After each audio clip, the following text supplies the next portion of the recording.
El hueco en el muro. Continuamos en el programa y ahora con aportes para la reflexión sobre los pasos históricos en estos días que marcan ya hitos como han sido las movilizaciones de agosto, la jornada electoral del 18 de octubre y la posesión de un nuevo gobierno en el que se depositan fundamentalmente esperanzas de todo un pueblo que se ha expresado con contundencia en la resistencia al golpe y en la recuperación de la democracia. Estamos con Rafael Bautista, a quien le damos la bienvenida al programa. Buenas noches, Pablo, y a todos los que nos escuchan. Ha comenzado el gobierno de Luis Arce y David Choquehuanca. Luego de la posesión ya se asumen medidas como la conformación de un gabinete de ministros, que será en los próximos días objeto de elogios y también de críticas. Pero, ¿qué es lo que está detrás de estos primeros pasos de gobierno y sobre los que hay que estar atentos? Sobre todo cuando hay un reconocimiento de la necesaria autocrítica y la profundización de aquello que llamamos proceso de cambio. ¿Cuál es el análisis que haces sobre este y otros temas, Rafael?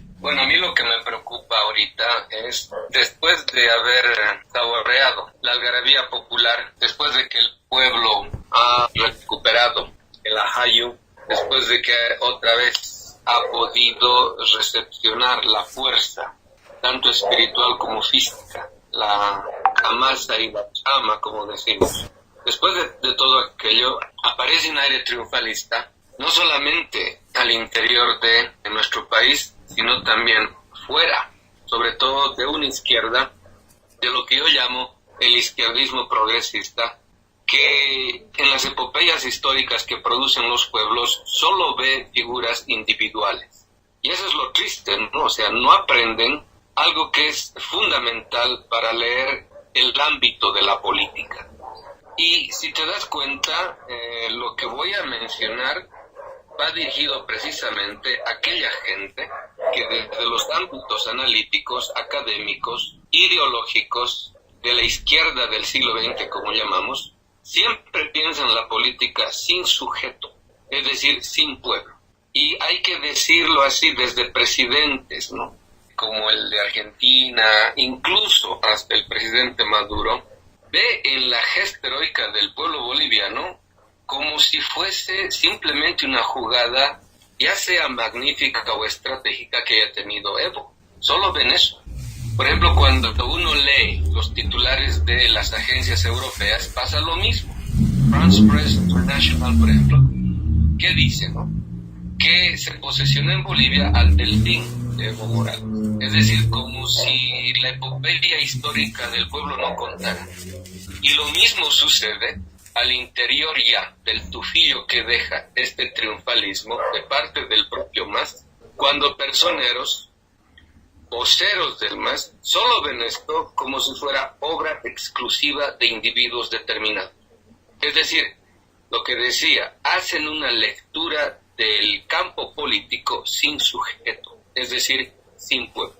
Nosotros que hemos pasado todo esto, que hemos estado en vilo acompañando el desfallecimiento del espíritu popular, hemos visto que este triunfo no es del MAS, ni es de Evo, menos de Liner y compañía, del círculo que llamamos aquí Cara, sino que este es un triunfo del pueblo. Y esto lo señaló muy bien el propio pueblo cuando los ancianos salieron a marchar y uno de ellos dijo: no somos del MAS, el MAS es nuestro. Esto quiere decir que en esta lucha popular de recuperación democrática fue el pueblo el que se apropió de una sigla que se había vaciado de contenido popular. Y también esto, hay que decirlo, gran parte de la responsabilidad de este golpe geopolítico que se nos dio a Bolivia se produce por demoliciones planificadas de procesos democráticos, por implosiones. Y con implosiones queremos decir que tiene que haber cierto grado de complicidad, ya sea consciente o inconsciente, el ámbito gubernamental. Por eso que funcionan este tipo de demoliciones planificadas, porque logran horadar las propias contradicciones gubernamentales para desde allí promover una transferencia sistemática de legitimidad a la derecha que se va empoderando de esta cesión de legitimidad, y es lo que hace posible la congregación de un bloque crítico opositor que se atribuya el espíritu democrático en desmedro de un vaciamiento de la unción democrática que produce esta cesión de legitimidad, este vaciamiento de unción democrática que sufre el propio pueblo cuando su representación política va vaciándose del contenido popular y va cediendo legitimidad.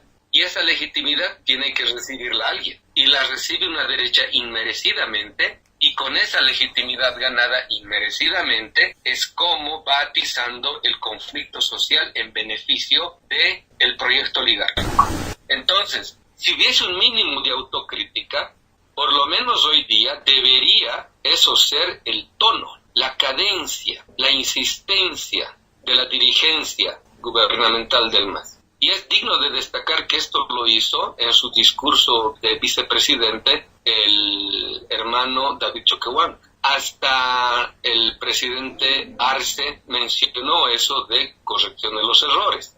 Pero, por ejemplo, cuando tú escuchas, y esto también otra vez hay que decirlo, ¿no? Si se aplazaron los analistas de derecha, los pseudoanalistas políticos, esos que aparecen diariamente en televisión, que inundaron los canales para defenestrar al MAS, pero no como sigla política, sino lo que representaba, que era el Proyecto Nacional Popular. También hay que decir que los analistas del otro lado, o sea, del izquierdismo y en este caso del masismo, también la riegan cuando, por ejemplo, se les pregunta, ¿fue un golpe al litio? Y ellos dicen, sí, fue un golpe al litio, fue un golpe al gobierno, fue un golpe a los recursos naturales. El mismo Evo dice, fue un golpe a nuestros recursos naturales. Y si te das de cuenta, nunca dicen, fue un golpe al pueblo boliviano. Quien ha sufrido el golpe en carne y hueso ha sido el pueblo, pero para ellos no existe el pueblo. Lo único que existe son nuestros recursos naturales, existe el litio, existe el gobierno, existe el crecimiento económico, pero del pueblo no dicen nada. Es decir, otra vez se han olvidado del pueblo. El tufillo del triunfo parece que les hace olvidar rápidamente del contenido básico de la soberanía política. Les hace olvidar del sujeto de la política. Por eso te digo, piensan sin sujeto, piensan la política sin sujeto.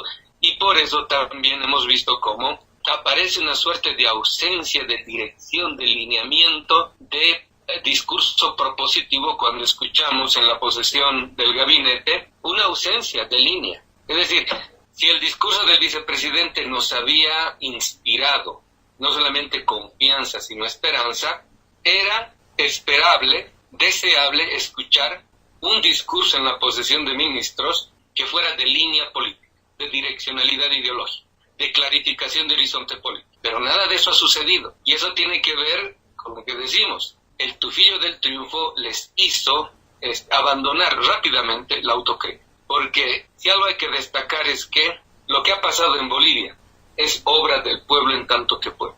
Y esto no era posible de ser atribuido a un triunfo de una sigla, de un partido, en tanto partido, o de individuos determinados, que incluso corporativamente actúan de modo y piensan de modo individual también. Y aquí también hay que señalar los límites de pensar de modo sindical corporativo. Esto también está mostrándonos los límites de pensar en cuanto sindicato. Y esto que ha hecho posible gran parte de la lucha obrera hasta el siglo XX, ahora nos está mostrando sus límites cuando estamos viendo aparecer una nueva manera de pensar en torno ya no a lo sindical, sino a la comunidad, al AIU. Pero los personeros, los actores que no tienen esa experiencia y solo tienen la experiencia sindical, no están a la altura de entender bien lo que está pasando en Bolivia y cómo eso podría ser referente, podría ser luz y esperanza para no solamente el resto del movimiento popular indígena nacional en Latinoamérica, sino en el resto del mundo. Entonces, creo que ya es momento también de un poco serenar el asunto y empezar otra vez la interpelación, porque de lo contrario, otra vuelta el gobierno estaría empezando a ceder de nuevo legitimidad, si es que no interpreta críticamente lo que ha pasado, y autocríticamente también, y simplemente ven esto como una vendetta personal, como un revanchismo personalista, o como un asunto de que a nosotros nos golpearon y nosotros tenemos que volver. Cuando esto ha sido una recuperación democrática cuyo patrimonio es popular. y es el pueblo el que ha conseguido la democracia y el pueblo es el que tiene que dar la directriz, tiene que dar el horizonte, y la representación política, como siempre decimos, es una representación delegada, no es la sede soberana. No puede actuar la representación política como si la soberanía radicara en ellos. El pueblo no se aliena de su soberanía cuando cede esta a su representación, simplemente les delega de modo circunstancial. Si eso no entiende el político, que ahorita es dirigencia gubernamental, no ha entendido nada de lo político en sí. Y eso es ahorita lo que está empezando a preocuparnos en torno a las primeras acciones que estamos viendo en el nuevo gobierno. Voy a ponerte un ejemplo. Desde el neoliberalismo se ha producido un desplazamiento de lo político a favor de lo técnico. Pero este desplazamiento es profundamente ideológico, en tanto que, desplazando lo político, básicamente vacía de contenido a lo que se llama la gestión misma del Estado en cuanto a entidad política, y lo reduce simplemente a la inercia de la administración estatal. Entonces, el argumento de que se requiere técnicos es el argumento más político en cuanto ideológico para despolitizar la gestión gubernamental. Y esto es básicamente lo que ha empezado a suceder en las dos gestiones últimas del gobierno del MAS. Y esta es una trampa. Es una trampa porque vaciarle de sentido político al Estado es lo que produce la ausencia de política de Estado. Entonces, si te das de cuenta, ahorita ya has escuchado a un nuevo ministro diciendo que se va a respetar los puestos técnicos, etcétera, porque de lo que se trata es de darle mejor performatividad, algo así, a la gestión. Bueno, el asunto es el siguiente. Si los técnicos que se tiene en la actualidad ya hayan sido dentro de los 14 años o del desastroso paso del gobierno golpista, son gente que solo sabe la administración del Estado liberal, moderno, colonial. Es como si me presentaras a un radiotécnico que solo sabe reparar electrodomésticos del siglo XX y no sabe nada de la nueva generación de este nuevo tipo de tecnología que tenemos en la actualidad. Lo mismo pasa en la gestión estatal. Si todos los técnicos que tienes solo sirven para administrar el Estado neoliberal, pues estás haciendo imposible la transformación de ese Estado en Estado plurinacional. Entonces, si me preguntan una de las cosas, ¿qué es lo que debería hacer un gobierno que se dice ser no solamente plurinacional, sino popular, revolucionario? Se tiene que proponer mínimamente la transformación del contenido del Estado para introducirle un nuevo contenido popular nacional, en nuestro caso plurinacional. Pero si solo tienes en mente el mejor manejo de la gestión, entonces se entiende que tus aspiraciones revolucionarias se reduzcan a lo técnico. Es decir, tus aspiraciones revolucionarias se vuelven reformistas. Entonces ahí tus apetitos y tus expectativas revolucionarias entran en autocontradicción. Entonces, mínimamente, lo que esperáramos del nuevo gobierno es dotarle al inicio de su gestión de lo que había cedido, abandonado el gobierno del MAS en sus dos últimas gestiones, el abandono de lo político. Porque desgraciadamente la política se entiende simplemente como lo partidario, lo ideológico en el peor sentido del término. Por eso nosotros hablamos de lo político y no de la política. La política es lo que conoce la gente como la politiquería. Cuando hablamos de lo político, es insistir en que recuperar el ámbito político es recuperar también lo ideológico, es decir, el contenido propositivo de plantearse un proyecto de vida en tanto proyecto político, la clarificación de aquello que queremos transformar y hacia qué meta debemos dirigir y direccionar la gestión política en cuanto política de Estado. Pero si de esto no tienen ni idea quienes han de manejar el nuevo gobierno, entonces estamos viendo cómo sus primeras medidas, los primeros nombramientos, apuntan simplemente, como quien dice, a limpiar el desorden que habían hecho en la gestión golpista, lo cual está bien, pero el problema es, ¿y después de limpiar qué? ¿Hacia dónde apunta esto? ¿Qué tipo de direccionalidad va a tener esto? ¿Qué tipo de horizonte se está trazando en la gestión gubernamental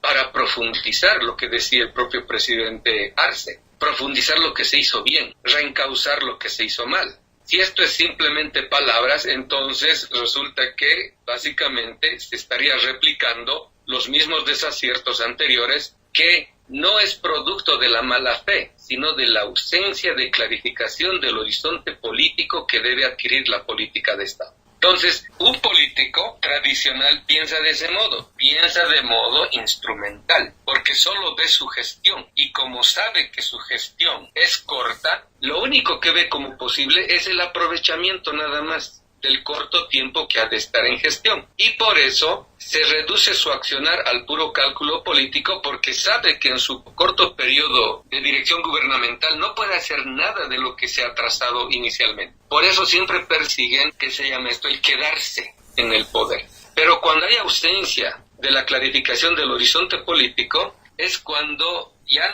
no existe aquello que siempre hemos denominado a partir de Zabaleta esta cosa sagrada de la política, que es básicamente el horizonte tentativo revolucionario que se traza el pueblo como el sujeto, actor y creador de aquello en el campo político. Entonces, cuando la representación política no entiende lo político del manejo estatal y todo lo reduce a lo técnico, entonces, para su propia desgracia, lo único que hace es restituir el carácter, ahora vamos a decirlo, señorialista, oligárquico, burgués del Estado. Y aunque se diga izquierdista, se diga socialista, se diga marxista, reduciendo lo político a lo ideológicamente técnico, que es básicamente un postulado neoliberal, está entrando en autocontradicción el mismo.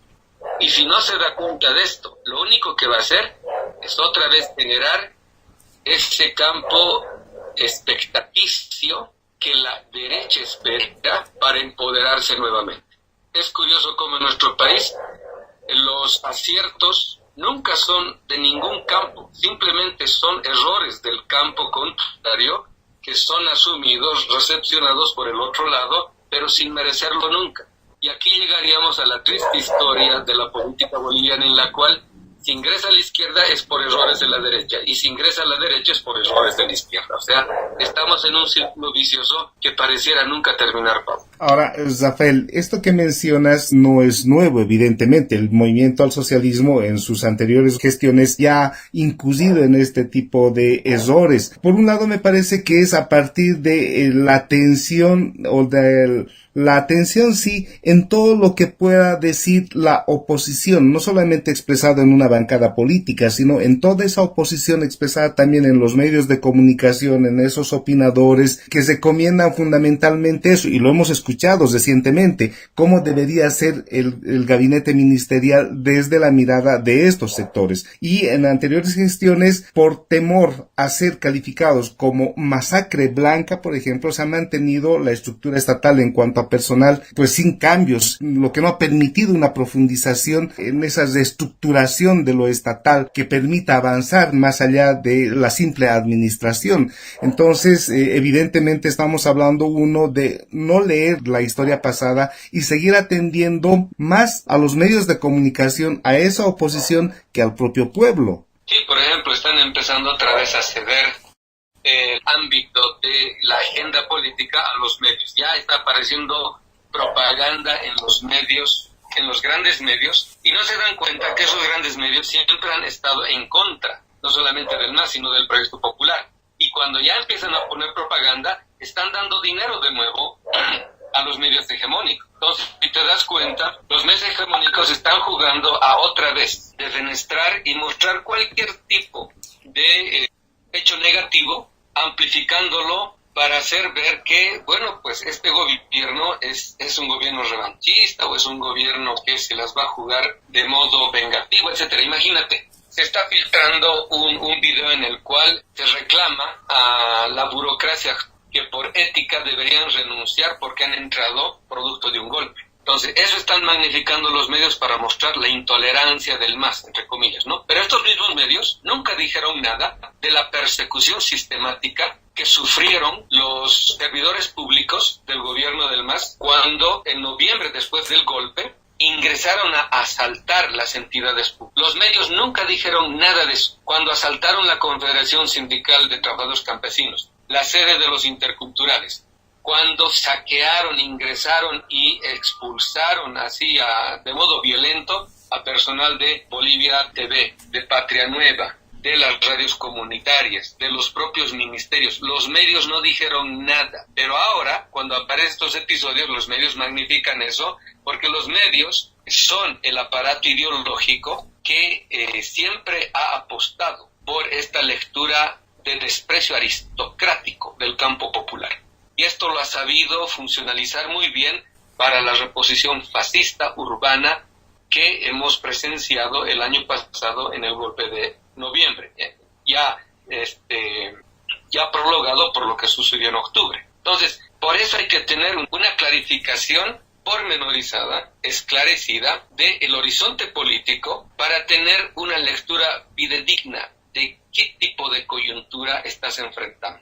¿Cuáles son los retos inmediatos que tienes que saber superar para posibilitarte las mejores condiciones de viabilidad, o lo que llaman algunos de gobernabilidad? Pero si te sometes a la agenda que imponen los medios, ya estás cediendo la iniciativa. Entonces, si te das cuenta, estamos empezando preocupadamente con una gestión que no tiene claro qué hacer, y por eso se reduce todo a una simple llamada a la pacificación, a quedar bien con todos, es decir, a una suma inocente de buenas voluntades. No se dan cuenta que están lidiando contra un sector que les demostró que les pueden hacer golpe, que les pueden mandar sus hordas delincuenciales disfrazadas de comités cívicos o de resistencias juveniles, etcétera. Estás jugando con esa clase de gente. Es decir, si a esa clase de gente simplemente le manifiestas buenas intenciones o una inocentada tipo virgencita de pueblo, estás perdiendo. No sabes leer el ámbito de la política, no sabes ni siquiera argumentar de modo contundente para desmoronar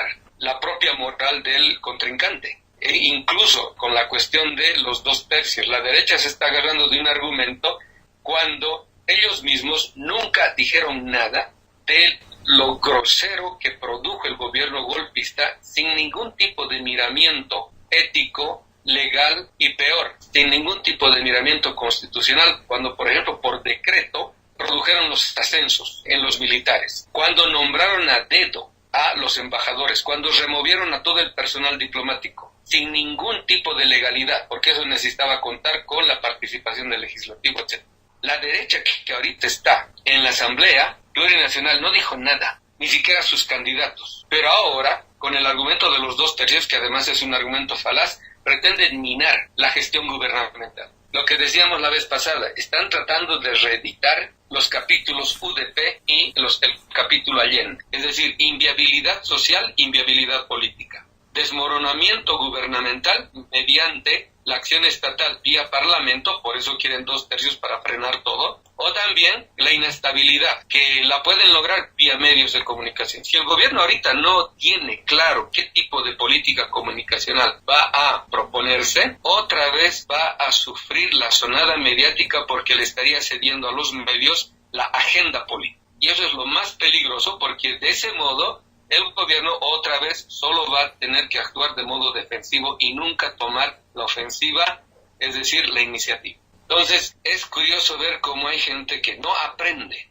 Estamos en el ámbito de la política, pero sigue leyendo la política de modo personalista, ¿no? Entonces, aquí no se trata de aventuras individualistas, de aventuras personales, se trata de lo que se llama en política, el accionar del sujeto propio de la política. En la política, en el ámbito de la política, el pueblo no es algo constituido hoy y para siempre, sino está siempre en constante proceso de desconstitución y reconstitución. Y el político que tiene claro esto tiene que jugárselas para que siempre haya la posibilidad de seguir reconstituyendo el espíritu popular, reconstituyendo el sujeto pueblo. Pero si no entiende esto, lo único que produce su accionar es la desconstitución del sujeto popular. Un político tiene que tener claro eso. Si no tiene claro eso, ha equivocado su vocación.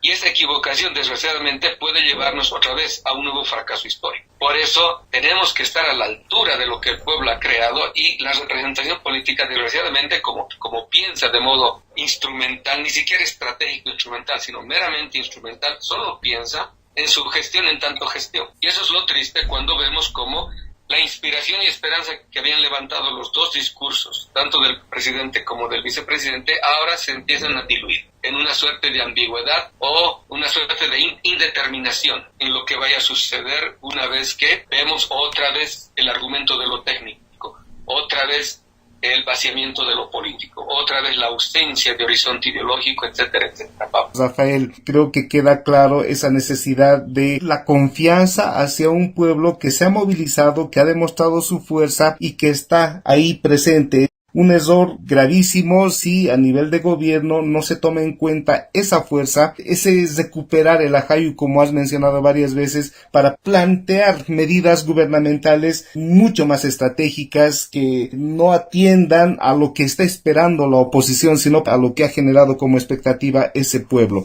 Bueno, solamente me resta decir a toda la gente que nos acompaña, que nos escucha, nos da la posibilidad de generar esto como reflexión, que una cosa que puede notarse en el político profesional, entre comillas, es que siempre piensa como individuo, nunca piensa como pueblo. Lo triste de esto es, y para que aprenda también nuestro pueblo, las bases, las direcciones de abajo, las dirigencias medias, cuando uno piensa solo como individuo, en tanto individuo, solo activa la memoria corta. Y eso es lo que están haciendo ahorita mucha gente del MAS. Siguen pensando como individuo y solamente activan la conexión con la memoria corta. ¿Cuál es esa memoria corta? El golpe. Y dicen, nos han golpeado a nosotros, nos han golpeado al MAS. O sea, como si la política se redujese a la dirigencia circunstancial.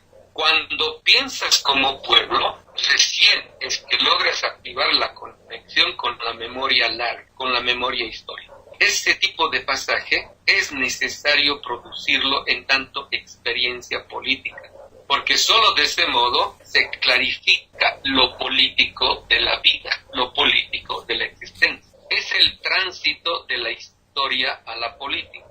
Una política que no hace este tránsito es una política sin contenido y se vuelve politiquería, puro cálculo político. Por eso pensar como pueblo, no pensar en tanto individuo, sino pensar como pueblo, estar en sintonía con lo que está emitiendo el pueblo. Por ejemplo, nadie ve el golpe como una prueba. O sea, me estoy refiriendo a los políticos tradicionales. Nadie ve el golpe como si eso hubiese sido una prueba para nosotros, como si eso también hubiese sido una formación política. Porque no hay mejor modo de entender la vida sino en la crisis. Porque en las crisis las cosas se nos muestran no como queremos, sino como realmente son. Entonces, si aprendieran eso los políticos, verían que el golpe fue una prueba para nosotros. Pero simplemente lo ven como maldición, simplemente lo ven como algo que les pasó a ellos. Y eso les nubla completamente la perspectiva. No saben leer lo político, porque lo político lo reducen simplemente a la aventura personalista de mi presencia en el poder y punto. Si hicieran el pasaje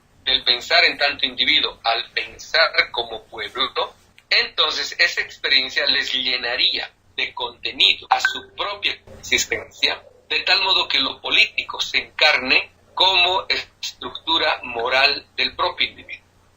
Y esto es lo que no sucede. Y como no sucede, y como no tienen experiencia de ese tránsito, desgraciadamente no pueden exponer esto como discurso.